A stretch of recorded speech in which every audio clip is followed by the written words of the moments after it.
আজ আমার হঠাৎ নিমন্ত্রণ বাড়ির ট্যাংরা দিয়ে আলুর ঝোল খেতে ইচ্ছে করলো। তাই তো ভাবলাম দেখি একটু নিমন্ত্রণ বাড়ির মতো রান্নাটা ট্রাই করে দেখি। নমস্কার বন্ধুরা, জয়ের রান্নাঘরে সবাইকে স্বাগতম জানিয়ে আজ নিয়ে চলে এসেছি দুপুরের দুটো দুর্দান্ত রেসিপি। একটা হচ্ছে নিমন্ত্রণ বাড়ির স্বাদে আলু ট্যাংরার রেসিপি, আরেকটা হচ্ছে আলু দিয়ে উচ্ছে ভাজি। আর এই গরমের দিনে একটু তো তেতো খেতেই হয়, আর উচ্ছে আলু ভাজির উপরে আমার মনে হয় না তেতো কোনো জিনিসের টেস্ট আছে। তাই এই রেসিপিটি আমি মাঝে মধ্যেই কিন্তু করে থাকি। এবার আমি প্রথম রেসিপির জন্য এখানে ট্যাংরা মাছগুলো ভেজে নিচ্ছি। আর ট্যাংরাগুলো কিন্তু খুব বেশি বড় না, আবার খুব বেশি ছোট না। অনেকগুলো ট্যাংরা মাছই ভাজছিলাম, আর কয়েকটা থেকে গেছিলো, সেগুলো আমি লবণ হলুদ মাখিয়ে রেখে দিয়েছি পরে ভাজবো বলে। আর এবার এদিকে আমি শুকনো লঙ্কা, জিরা আর আদা বেটে নিয়েছি। আর আলুগুলোকে এখানে আমি 80% মতো সেদ্ধ করে নিয়েছি, আর অন্য মাছগুলো এই ফাঁকে ভেজে নিলাম। আর এবার আমি সেই তেলের ভিতরে আরও একটু তেল অ্যাড করে এই 3টে বাটা মশলা দিয়ে দিলাম।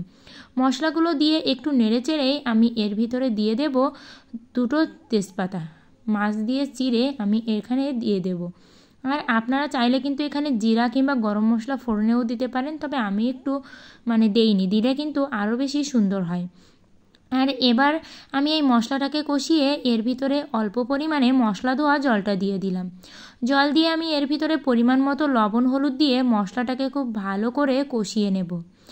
আর আমি একটা জিনিস খেয়াল করছি, আমি যখন ঝালটাকে সরাসরি তেলের ভিতরে ছেড়ে দেই, হুট করে অতিরিক্ত পরিমাণে আমার হেঁচকি আসে, আমার অ্যালার্জির প্রবলেম আছে, যার কারণে মাঝে মাঝে তো ক্যামেরাটা নড়েই যাচ্ছিলো, কারণ আমার প্রচণ্ড হেঁচকি হচ্ছিলো।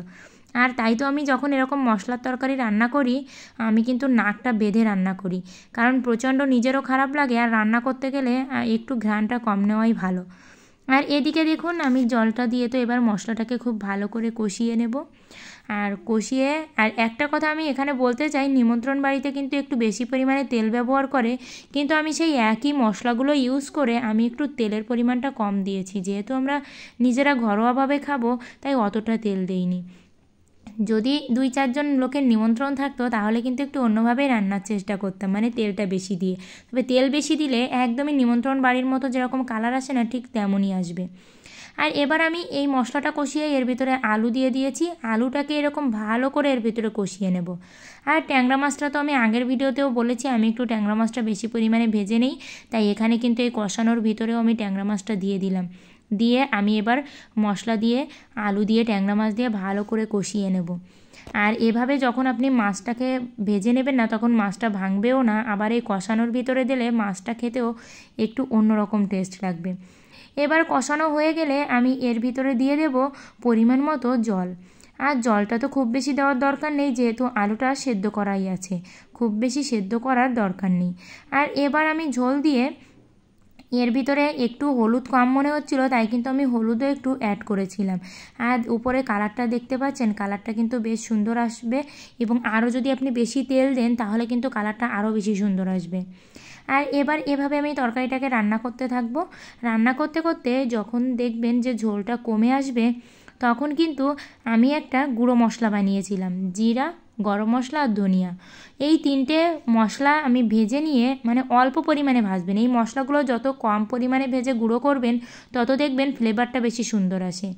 সেই মশলার গুঁড়িটা আমি এখানে অ্যাড করেছি, কিন্তু দুঃখের বিষয় আমি ভেবেছি ক্যামেরা অন, কিন্তু অ্যাড করার পরে আমি নেড়েচেড়ে দেখি আমার ক্যামেরাটা অফ করা। তাই আপনারা নামানোর ঠিক 1 মিনিট আগে গুঁড়ো মশলাটা দিয়ে একটু নেড়েচেড়েই নামিয়ে নেবেন। আর নামানোর পরেও আমি এখানে উপর থেকে অল্প পরিমাণে সেই গুঁড়ো মশলাটা আবার ছিটিয়ে দিয়েছি। আর দেখুন, দেখতে কিন্তু ভীষণ সুন্দর হয়েছিল, খেতে অনেক মজা হয়েছিল। আর একটু বেশি তেল দিলে একদম নিমন্ত্রণ বাড়ির মতো কালার চলে আসতো। আপনারা যদি তেল একটু বেশি খেতে চান তাহলে দিতে পারেন। এবার দ্বিতীয় রেসিপিটা তো আর কী বলবো, এ তো সবাই জানে, তবে একটা কথা কি জানেন, এই রেসিপিটাতে আপনারা যদি একটু সর্ষেটা ফোড়ন দিয়ে খেয়ে দেখেন তাহলে বলবেন। আমি আজ সর্ষেটা দেইনি, কিন্তু এর আগের ভিডিওতে দেখবেন আমার সর্ষে ফোড়ন দেওয়া আছে। তেলের ভিতরে সর্ষে ফোড়ন দিয়ে এর ভিতরে উচ্ছে আলুটা ছেড়ে দিলে এতটা মজার হয় খেতে, সত্যি আপনারা খেয়ে দেখবেন। শুধু তেলের ভিতরে উচ্ছে আলু পেঁয়াজ দিয়ে দেখবেন, আর সর্ষে ফোড়ন দিয়ে এই উপকরণগুলো একসাথে ভেজে দেখবেন কোনটাতে বেশি মজা লাগে। আর এবার অনেকে আপনারা এর ভিতরে ঝাল খান, কিন্তু আমরা এর তেঁতোর ভিতরে ঝালটা খাই না। যদি তরকারি রান্না করে একটু শখ করে খাই তাহলে যদি খাই, কিন্তু এমনিতে আমরা তেঁতোর ভিতরে মানে তেঁতোটা আমরা ঝাল ছাড়াই খাওয়ার চেষ্টা করি। এবার তেলের ভিতরে উচ্ছে আলু ছেড়ে দিয়ে পরিমাণ মতো লবণ হলুদ দিয়ে ঢাকনা দিয়ে ঢেকে দিয়েছিলাম। আর ঢাকনাটা উঠিয়ে দেখি যে জলটা বেরিয়েছিল শুকিয়ে গেছে। এবার এ পর্যায়ে একটু তেল দিয়ে আমি ঠিক নেড়ে চেড়ে ভালো করে এটাকে ভেজে নেব। একটু লাল লাল করেই ভাজবেন, তবে আমি তো বেশি একটা লাল করিনি, কারণ আমার বর আবার এই উচ্ছে আলুটা না খুব বেশি ওই যে ভাজা ভাজা হলে খেতে চায় না। বিশেষ করে উচ্ছেটা একটু এরকম কাঁচা কাঁচা টাইপের থাকবে, কিন্তু সেদ্ধ হয়ে যাবে, এরকমই খেতে চাই। তাই আমি এ পর্যায়ে নামিয়ে নিলাম। আজকের ভিডিওটা ভালো লাগলে অবশ্যই লাইক কমেন্ট করবেন, বন্ধু হয়ে পাশে থাকবেন।